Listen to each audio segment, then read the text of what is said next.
여러분 안녕하십니까? 이어서 광주 MBC 뉴스데스크입니다. 오는 16일 세월호 참사 11주기를 앞두고 추모 분위기가 고조되고 있습니다.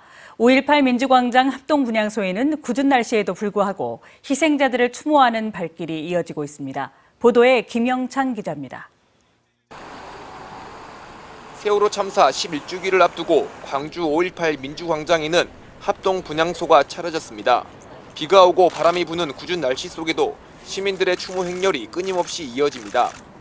헌화와 묵념을 하고 그날의 참사를 절대 잊지 않겠다고 다짐합니다.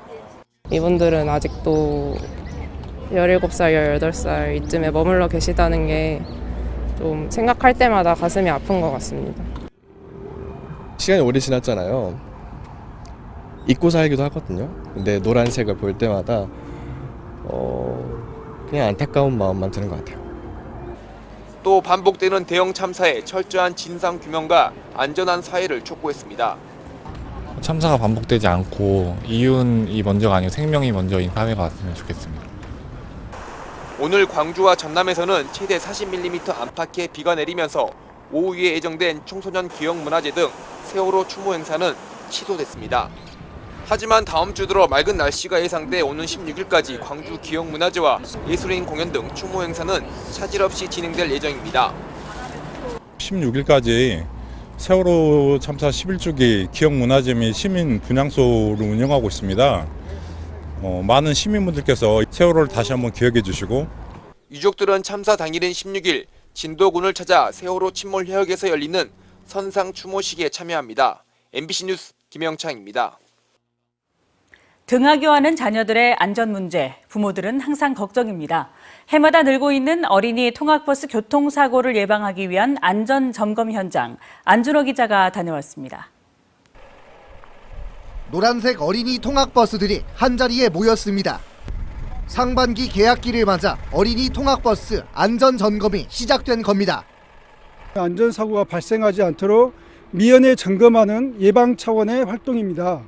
이를 통해서 드러난 미비점에 대해서는 즉각 조치토록 하고 있습니다.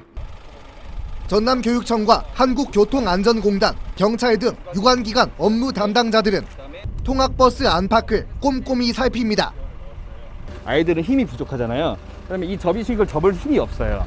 그렇기 때문에 성인이 밖에서 도와줄 수 있는 거리에 있는 게 이제 접이식 좌석 설치 기준이고요. 점검이 시작된 지 얼마 지나지 않아 곳곳에서 안전기준 위반 사항이 확인됩니다.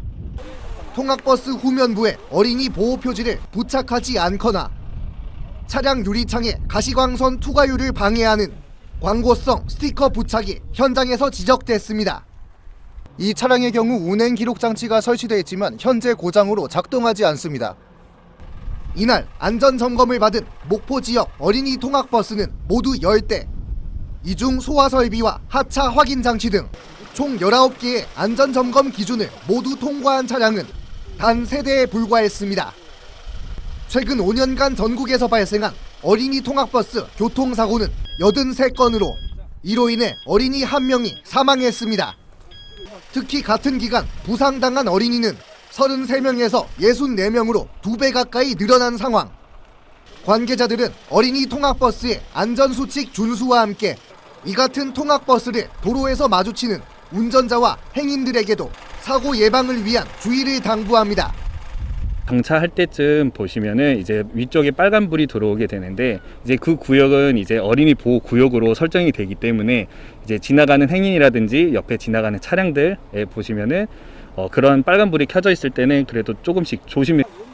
이번 점검으로 적발된 안전수칙 미의 어린이 통학버스 차량들은 이달 중순까지 시정 조치를 마칠 예정입니다. MBC 뉴스 안준호입니다.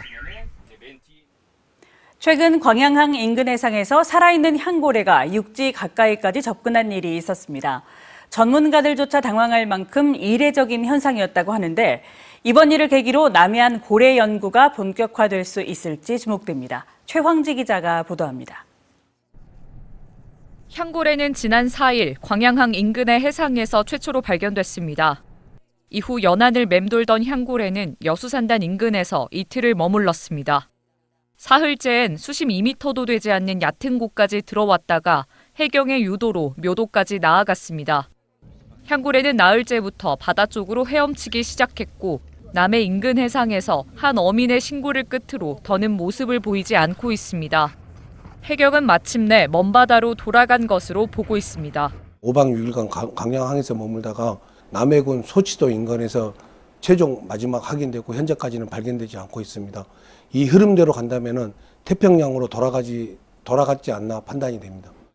살아있는 고래가 어장과 선박이 밀집한 연안까지 접근한 것은 세계적으로도 드문 사례입니다.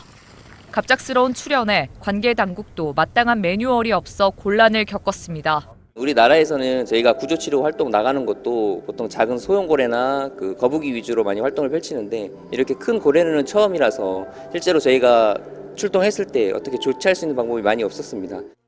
일각에선 기후위기로 수온과 해류가 변하면서 고래가 먹이를 찾아 남해까지 내려왔다는 분석도 제기되고 있습니다. 고래는 해양 생태계와 수산자원의 변화를 파악할 수 있는 중요한 지표지만 지금까지 남해안의 고래는 제대로 조명받지 못했습니다. 해안선이 매우 복잡하고 어장이 굉장히 많이 존재를 합니다. 그래서 기존에 고래연구소에서 수행을 하던 선박 기반의 목시조사를 수행하기가 현실적으로 어려움이 많았습니다. 고래 연구의 필요성이 커지면서 올해부터는 남해안 고래를 자세히 살펴보는 선박 조사가 시작됩니다.